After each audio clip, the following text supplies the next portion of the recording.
ਦੋਸਤੋ ਅੱਜ ਮੈਂ ਗੱਲ ਕਰਨ ਜਾ ਰਿਹਾ ਇੱਕ ਇਹੋ ਜਿਹੇ ਮੁਲਕ ਦੀ ਜਿੱਥੇ ਤੁਹਾਡਾ ਪਰਿਵਾਰ ਤੁਹਾਡੇ ਨਾਲ ਜਾ ਸਕਦਾ ਵਾ, ਤੁਸੀਂ ਉੱਥੇ ਜਾ ਕੇ ਪੱਕੇ ਵੀ ਹੋ ਸਕਦੇ ਆ ਤੇ ਵਧੀਆ ਪੈਸੇ ਵੀ ਕਮਾ ਸਕਦੇ ਆ। ਸੋ ਮੈਂ ਗੱਲ ਕਰਨ ਜਾ ਰਿਹਾ ਸ਼ੈਨਗਨ ਦੀ ਇੱਕ ਇਹੋ ਜਿਹੀ ਕੰਟਰੀ ਦੀ ਜਿਹਦਾ ਹੈਪੀ ਇੰਡੈਕਸ ਦੁਨੀਆ 'ਚ ਪਹਿਲੇ ਨੰਬਰ ਤੇ ਆ। ਉਹ ਕੰਟਰੀ ਦਾ ਨਾਮ ਹੈ ਜੀ ਫਿਨਲੈਂਡ। ਫਿਨਲੈਂਡ ਨੇ 5 ਸਾਲ ਦੇ ਜਿਹੜੇ ਵਰਕ ਵੀਜ਼ੇ ਆ ਕਾਫੀ ਤਦਾਦ ਵਿੱਚ ਦੇਣੇ ਸ਼ੁਰੂ ਕਰਤੇ ਕਿਉਂਕਿ ਫਿਨਲੈਂਡ 'ਚ ਲੇਬਰ ਦੀ ਕਾਫੀ ਸ਼ੋਰਟੇਜ ਚੱਲ ਰਹੀ ਆ। ਸੋ ਇਹ ਜਿਹੜਾ ਵੀਜ਼ਾ ਵਾ 5 ਸਾਲ ਦਾ, ਇਹ ਕਿਹਨਾਂ ਨੂੰ ਮਿਲੂਗਾ, ਕੀ ਸਾਨੂੰ ਜਿਹੜੀਆਂ ਚੀਜ਼ਾਂ ਦਾ ਖਿਆਲ ਰੱਖਣਾ ਪੈਣਾ ਤੇ ਕੀ ਕਰਨਾ ਪੈਣਾ, ਉਹਦੇ ਵਾਸਤੇ ਆਪਾਂ ਸਾਰੀ ਇਹ ਜਿਹੜੀਆਂ ਤਿੰਨ ਜਿਹੜੀਆਂ ਮੇਨ ਅਹਿਮ ਮੁੱਦੇ ਆ ਇਸ ਵੀਡੀਓ 'ਚ ਗੱਲ ਕਰਾਂਗੇ।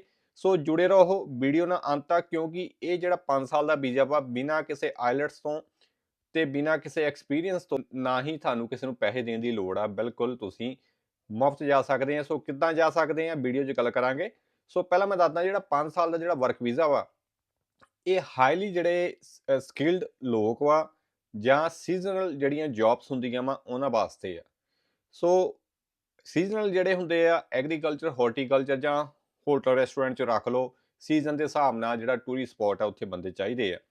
ਸੋ ਜਿਹੜੇ ਨਾਨ ਸੀਜ਼ਨਲ ਆ ਇਹ ਲੌਂਗ ਟਰਮ ਵੀਜ਼ਾ ਹੁੰਦਾ, ਘੱਟੋ ਘੱਟ 5 ਸਾਲ ਦਾ। ਇਹਦੇ ਵਿੱਚ ਕਾਫੀ ਹਾਈਲੀ ਸਕਿਲਡ ਜਿਹੜੇ ਆਈਟੀ ਪ੍ਰੋਫੈਸ਼ਨਲ, ਕੰਸਟਰਕਸ਼ਨ ਵਿੱਚ ਚਾਹੇ ਤੁਸੀਂ ਮੈਂਸਨ ਆ, ਪਲੰਬਰ ਆ, ਇਲੈਕਟ੍ਰੀਸ਼ੀਅਨ ਆ, ਜੋ ਵੀ ਇਹੋ ਜਿਹੀਆਂ ਕਾਫੀ ਟ੍ਰੇਡਸ ਵਾ ਜਿਹੜੀਆਂ ਲੋ ਕਲਾਸ ਆਪਣੀਆਂ ਮੁਲਕਾਂ 'ਚ, ਪਰ ਉੱਥੇ ਕਾਫੀ ਇਹ ਡਿਮਾਂਡ ਹੈ। ਨਾਲ ਨਾਲ ਜਿਹੜੀਆਂ ਬਿਜ਼ਨਸ ਮੈਨੇਜਮੈਂਟ ਤੋਂ ਲੈ ਕੇ ਸੁਪਰਵਾਈਜ਼ਰ ਤੱਕ ਵੀ ਜਿਹੜੀਆਂ ਰਿਕੁਆਇਰਮੈਂਟ ਹੈਗੀਆਂ ਵਾ। ਸੋ ਗੌਰਤਲਬ ਗੱਲ ਵਾ, ਜਿਹੜੇ ਵੀਰ ਭੈਣ ਭਰਾ ਇਹ ਸੋਚਦੇ ਆ ਕਿ ਇੱਕ ਇੰਜੀਨੀਅਰ ਹੋਣਾ ਜਾਂ ਆਈਟੀ ਪ੍ਰੋਫੈਸ਼ਨ ਹੋਣਾ ਹੀ ਜ਼ਰੂਰੀ ਆ ਫਿਨਲੈਂਡ 'ਚ ਮੂਵ ਹੋਣ ਲਈ, ਤਾਂ ਇਹ ਤੁਸੀਂ ਗਲਤ ਸੋਚ ਰਹੇ ਆ। ਤੇ ਲੱਖ ਦੇ ਕਰੀਬ ਜਿਹੜਾ ਬੰਦਾ ਫਿਨਲੈਂਡ 'ਚ ਇਸ ਵੇਲੇ ਚਾਹੀਦਾ ਵਾ। ਸੋ ਹੁਣ ਇਸ ਵੀਜ਼ੇ ਨੂੰ ਲੈਣ ਵਾਸਤੇ ਜਿਹੜੇ ਆ ਕਰਨਾ ਕੀ ਪਏਗਾ। ਸੋ ਗੌਰਤਲਬ ਗੱਲ ਹੈ, ਇਹਦੇ ਵਾਸਤੇ ਸਾਡੇ ਕੋਲ ਫਿਨਲੈਂਡ ਦੀ ਕੰਪਨੀ ਤੋਂ ਇੱਕ ਜੌਬ ਆਫਰ ਹੋਣਾ ਜਿਹੜਾ ਲਾਜ਼ਮੀ ਆ।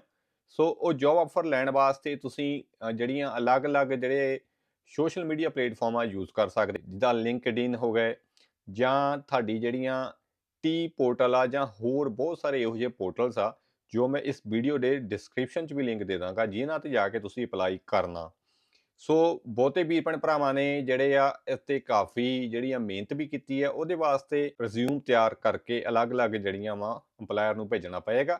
ਸੋ ਜਿੱਦਾਂ ਤੁਹਾਨੂੰ ਜੌਬ ਆਫਰ ਹੁੰਦਾ ਉਹਦੇ ਨਾਲ ਤੁਹਾਨੂੰ ਵਰਕ ਕੰਟਰੈਕਟ ਜਿਹੜਾ ਅੰਪਲਾਇਰ ਤੁਹਾਨੂੰ ਭੇਜਦਾ ਵਾ, ਉਸ ਤੋਂ ਬਾਅਦ ਜਿਹੜਾ ਅਗਲਾ ਪ੍ਰੋਸੈਸ ਚੱਲਦਾ ਵਾ। ਸੇ ਜੇ ਹੁਣ ਦੂਜੀ ਗੱਲ ਕਰੀਏ ਕਿ ਕਮਾਈ ਦੀ, ਬਈ ਵੀਜ਼ਾ ਤਾਂ ਹੈ।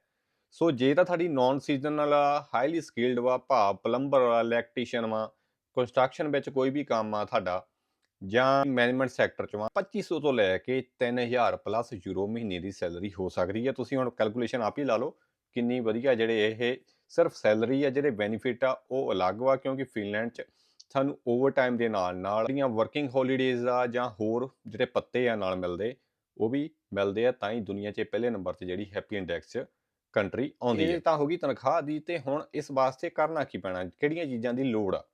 ਜਿੱਦੇ ਤੁਹਾਡਾ ਜਿਹੜਾ ਵਰਕ ਕੰਟਰੈਕਟ ਆਉਂਦਾ ਵਾ ਉਹਦੇ ਵਾਸਤੇ ਤੋਂ ਬਾਅਦ ਜਿਹੜੇ ਡਾਕੂਮੈਂਟ ਤੁਹਾਨੂੰ ਚਾਹੀਦੇ ਆ, ਤੁਹਾਡਾ ਜੇ ਹਾਈਲੀ ਸਕਿਲਡ ਆ ਤਾਂ ਤੁਹਾਡਾ ਪਾਸਪੋਰਟ ਤਾਂ ਚਲੋ ਸੀਜ਼ਨਲ ਬੰਦੇ ਨੂੰ ਵੀ ਚਾਹੀਦਾ ਵਾ ਜੇ ਜੌਬ ਹੈਗੀ ਆ। ਸੋ ਪਾਸਪੋਰਟ ਤੋਂ ਬਾਅਦ ਜਿਹੜਾ ਵਰਕ ਕੰਟਰੈਕਟ ਆਏਗਾ, ਨਾਲ ਤੁਹਾਡੀ ਕੁਆਲੀਫਿਕੇਸ਼ਨ ਜਿਹੜੀ ਮੈਚ ਕਰਦੀ ਹੋਵੇ ਉਸ ਜਿਹੜਾ ਤੁਸੀਂ ਜੌਬ ਤੁਹਾਨੂੰ ਜਿਹੜੀ ਆ ਮਿਲੀ ਆ। ਤੁਹਾਡਾ ਵਰਕ ਐਕਸਪੀਰੀਅੰਸ ਜਿਹੜੀ ਮੇਨ ਚੀਜ਼ ਆ, ਇੱਕ ਮੈਡੀਕਲ ਫਿਟਨੈਸ ਦੇ ਨਾਲ ਨਾਲ ਪੁਲਿਸ ਕਲੀਅਰੈਂਸ ਸਰਟੀਫਿਕੇਟ ਵੀ ਸਾਨੂੰ ਲੋੜ ਪਏਗੀ। ਉਸ ਤੋਂ ਇਲਾਵਾ ਜਿਹੜੀ ਕੰਪਨੀ ਆ ਤੁਹਾਨੂੰ ਉਹ ਜ਼ਰੂਰੀ ਤੁਹਾਨੂੰ ਅਕੋਮੋਡੇਸ਼ਨ ਜਿਹੜੀ ਆ ਪ੍ਰੋਵਾਈਡ ਕਰੇਗੀ, ਤੇ ਉਹਦੇ ਵਾਸਤੇ ਲਾਜ਼ਮੀ ਹੋਣਾ ਚਾਹੀਦਾ ਵਾ ਮੈਂਸ਼ਨ ਕੰਟਰੈਕਟ ਵਿੱਚ ਕੀਤਾ ਹੋਇਆ, ਤੇ ਉਸ ਤੋਂ ਬਾਅਦ ਸੈਲਰੀ ਜਿਹੜੀ ਸਾਡੀ ਮੈਂਸ਼ਨ ਕੀਤੀ ਹੋਵੇ। ਸੋ ਇਹ ਜਿਹੜੀਆਂ 4-5 ਚੀਜ਼ਾਂ ਵਾ ਮੋਸਟਲੀ ਜਿਹੜੀਆਂ ਜ਼ਿਆਦਾਤਰ ਕੰਟਰੀਆਂ ਚਾਹੀਦੀਆਂ ਵਾ, ਇਹ ਹਾਈਲੀ ਸਕਿਲਡ ਬੰਦੇ ਵਾਸਤੇ ਆ। ਸੀਜ਼ਨਲ ਜੌਬ ਵਾਸਤੇ ਜਾ ਰਹੇ ਆ, ਨਾ ਤੁਹਾਨੂੰ ਕੋਈ ਕੁਆਲੀਫਿਕੇਸ਼ਨ ਦੀ ਲੋੜ ਆ, ਨਾ ਤੁਹਾਨੂੰ ਕੋਈ ਐਕਸਪੀਰੀਅੰਸ ਦੀ ਲੋੜ ਆ।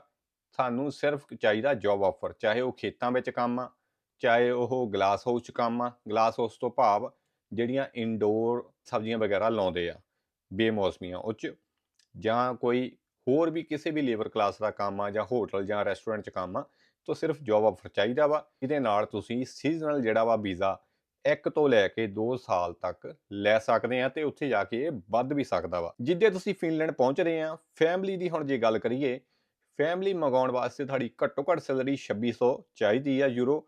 ਸੋ ਬੜੇ ਆਰਾਮ ਨਾਲ ਜਿਹੜੀ ਆ ਤੁਸੀਂ ਇਹ ਜਿਹੜੀ ਆ ਸ਼ੋਅ ਕਰ ਸਕਦੇ ਆ, ਜਿਹਦੇ ਆਧਾਰ ਤੇ ਤੁਸੀਂ ਆਪਣਾ ਵਾਈਫ ਆਪਣੇ ਬੱਚੇ ਜਿਹੜੇ ਆ ਫਿਨਲੈਂਡ ਮੰਗਾ ਸਕਦੇ ਆ। ਜਿਵੇਂ ਹੀ 4 ਸਾਲ ਤੁਹਾਨੂੰ ਲਗਾਤਾਰ ਫਿਨਲੈਂਡ 'ਚ ਰਹਿੰਦਿਆਂ ਨੂੰ ਹੋ ਗਏ, ਸੋ ਫਿਨਲੈਂਡ ਦੇ ਰੂਲ ਦੇ ਅਕੋਰਡਿੰਗ ਤੁਸੀਂ ਉੱਥੇ ਪੀਆਰ ਅਪਲਾਈ ਕਰ ਸਕਦੇ ਆ। ਪਰ ਹਾਲ ਦੀ ਘੜੀ ਇਹ ਰੂਲ ਚੱਲ ਰਹੇ ਆ, ਪਰ ਇਹ ਬਹੁਤ ਜਲਦ ਗੌਰਮੈਂਟ ਜਿਹੜੀ ਆ ਵਿਚਾਰ ਕਰ ਰਹੀ ਹੈ ਇਸ ਨੂੰ ਬਦਲਣ ਦੀ। ਸੋ ਪਰ ਲੌਂਗ ਟਰਮ ਜਿਹੜਾ 5 ਸਾਲ ਦਾ ਵੀਜ਼ਾ ਵਾ, ਨਿਊਜ਼ੀਲੈਂਡ ਤੋਂ ਇਲਾਵਾ ਜੇ ਗੱਲ ਕਰੀਏ ਹੋਰ ਕੋਈ ਨਹੀਂ ਦੇ ਰਿਹਾ। ਪਰ ਫਿਨਲੈਂਡ 'ਚ ਜਿੱਥੇ ਤੁਸੀਂ ਇੰਗਲਿਸ਼ ਕੰਟਰੀਆਂ 'ਚ ਬਹੁਤ ਸਾਰੇ ਲੋਕ ਇਹੋ ਜਿਹੇ ਆ, ਚਾਹੇ ਏਜੰਟ ਵਾ ਜਾਂ ਅੰਪਲਾਇਰ ਵਾ, ਜਾਂ ਜਿਹੜੇ ਤੁਹਾਨੂੰ ਪੈਸਾ ਪਹਿਲਾਂ ਡਿਮਾਂਡ ਕਰਨਗੇ ਫਿਰ ਜੋਬ ਆਫਰ ਦੇਣਗੇ। ਪਰ ਫਿਨਲੈਂਡ 'ਚ ਇਹੋ ਜਿਹਾ ਨਹੀਂ ਆ, ਕਿਉਂਕਿ ਉਹ ਇੱਕ ਜੈਨੂਅਨ ਜਿਹੜੇ ਉੱਥੇ ਗੋਰੇ ਆ, ਚਾਹੇ ਕਿਸੇ ਵੀ ਤੁਸੀਂ ਮੁਲਕ ਨੂੰ ਬਿਲੋਂਗ ਕਰਦੇ ਆ, ਤੁਹਾਡੀ ਰਿਸਪੈਕਟ ਕਰਦੇ ਆ, ਤੁਹਾਡੇ ਸਕਿੱਲ ਦੀ ਰਿਸਪੈਕਟ ਕਰਦੇ ਆ। ਤੇ ਉੱਥੇ ਜਾ ਕੇ ਤੁਸੀਂ ਬੜੇ ਆਰਾਮ ਨਾਲ ਜਿਹੜੇ ਬੈਨੀਫਿਟ ਵਾ, ਫੈਮਿਲੀ ਜਿਹੜੀ ਹੈ ਹੈਲਥ ਕੇਅਰ ਦੇ ਨਾਲ ਨਾਲ ਮੈਡੀਕਲ ਚੈੱਕਅਪ, ਤੇ ਤੁਹਾਡੀ ਅਕੋਮੋਡੇਸ਼ਨ ਵੀ ਕੰਪਨੀ ਵੱਲੋਂ ਹੋਣੀ ਆ, ਤੇ ਹੋਰ ਜਿਹੜੇ ਬੈਨੀਫਿਟ ਮਿਲਣੇ ਆ, ਸੋ ਹੋਰ ਕਿਸੇ ਮੁਲਕ 'ਚ ਨਹੀਂ ਮਿਲਦੇ। ਸੋ ਇਹ ਜਿਹੜੇ ਵੀਜ਼ਾ ਇੱਕ ਬੈਸਟ ਵੇ ਆ ਅੱਜ ਦੀ ਤਰੀਕ 'ਚ ਜੇ ਤੁਸੀਂ ਫਿਨਲੈਂਡ ਮੂਵ ਹੋਣਾ ਚਾਹੁੰਦੇ ਆ। ਸੋ ਚਾਹੇ ਤੁਹਾਨੂੰ ਕੋਈ ਐਕਸਪੀਰੀਅੰਸ ਹੈਗਾ ਵਾ, ਚਾਹੇ ਤੁਸੀਂ ਲੇਬਰ ਕਲਾਸ ਆ, ਚਾਹੇ ਤੁਸੀਂ ਇੰਜੀਨੀਅਰ ਵਾ, ਆਈਟੀ ਆ, ਜਾਂ ਤੁਸੀਂ ਕੰਸਟਰਕਸ਼ਨ 'ਚ ਕੰਮ ਕਰਦੇ ਆ ਫੀਲਡ 'ਚ, ਜਾਂ ਤੁਹਾਡਾ ਬਿਜ਼ਨਸ ਮੈਨੇਜਮੈਂਟ ਵਿੱਚ ਵਧੀਆ ਐਕਸਪੀਰੀਅੰਸ ਹੈਗਾ, ਤਾਂ ਫਿਨਲੈਂਡ ਤੁਹਾਨੂੰ ਇਸ ਵੇਲੇ ਜਿਹੜਾ ਰਾਈਟ ਟਾਈਮ ਆ ਜਾਣ ਵਾਸਤੇ। ਸੋ ਇਹ ਬਹੁਤ ਲੰਮੇ ਸਮੇਂ ਤੋਂ ਜਿਹੜੀ ਸੀ ਕੀਤੀ ਜਾ ਰਹੀ ਸੀ ਕਿ ਇਸ ਵੀਡੀਓ ਨੂੰ ਮੈਂ ਬਣਾਵਾਂ, ਪਰ ਮੈਂ ਦੱਸ ਦੇਵਾਂ ਕਿ ਇਹ ਵੀਡੀਓ ਦਾ ਜਿਹੜਾ ਹੋਣ ਦਾ ਮਕਸਦ ਤੁਹਾਡੇ ਨਾਲ ਸਹੀ ਜਿਹੜੀ ਜਾਣਕਾਰੀ ਸਾਂਝੀ ਕਰਨੀ ਆ। ਤੇ ਐਪਲੀਕੇਸ਼ਨ ਦਾ ਜਿਹੜਾ ਖਰਚਾ ਵਾ, ਆਨਲਾਈਨ ਅਪਲਾਈ ਜਿਹੜਾ 350 ਤੋਂ 400 ਯੂਰੋ ਆ, ਤੇ ਜੇ ਪੇਪਰ ਦੀ ਕਰਦੇ ਆ 450 ਯੂਰੋ ਦੇ ਕਰੀਬ ਜਿਹੜਾ ਖਰਚਾ ਆ ਜਾਂਦਾ ਵਾ। ਇਸ ਤੋਂ ਇਲਾਵਾ ਤੁਹਾਡਾ ਕੋਈ ਹੋਰ ਖਰਚਾ ਨਹੀਂ ਆਉਣਾ। ਤੇ ਹੁਣ ਤੁਸੀਂ ਕਮੈਂਟ 'ਚ ਇਹ ਕਹੋਗੇ ਕਿ ਸਾਨੂੰ ਜੋਬ ਆਫਰ ਦਵਾ ਦਿਓ ਜਾਂ ਜੋਬ ਆਫਰ ਕਿੱਦਾਂ ਮਿਲਣਾ, ਉਹ ਵੀਡੀਓ ਦੇ ਡਿਸਕ੍ਰਿਪਸ਼ਨ 'ਚ ਮੈਂ ਲਿੰਕ ਦੇ ਦਿੱਤੇ ਆ, ਉੱਥੇ ਜਾ ਕੇ ਤੁਸੀਂ ਜੋਬ ਅਪਲਾਈ ਕਰਨੀ ਆ। ਤੇ ਜੇ ਤੁਹਾਡਾ ਜਿਹੜਾ ਤੁਸੀਂ ਮਨ ਧਾਰ ਲਿਆ ਜਾਣਾ ਹੀ ਜਾਣਾ ਵਾ, ਤਾਂ ਤੁਸੀਂ ਬਹੁਤ ਜਲਦ ਹੀ ਫਿਨਲੈਂਡ ਪਹੁੰਚ ਸਕਦੇ ਆ ਇੱਕ ਵਧੀਆ ਜੋਬ ਲੱਭ ਕੇ। ਸੋ ਰਾਸਤਾ ਮੈਂ ਦਿਖਾਤਾ ਵਾ, ਹੁਣ ਬਾਕੀ ਕੰਮ ਤੁਹਾਡਾ ਵਾ। ਦੱਸਿਓ ਜਾਣਕਾਰੀ ਕਿਵੇਂ ਲੱਗੀ, ਸ਼ੇਅਰ ਕਰਨਾ ਨਾ ਭੁੱਲਣਾ, ਲਾਈਕ ਕਮੈਂਟ ਜ਼ਰੂਰ ਕਰਿਓ। ਮਿਲਦੇ ਹਾਂ ਅਗਲੀ ਵੀਡੀਓ, ਤਦ ਤੱਕ ਲਈ ਰੱਬ ਰੱਖਾ।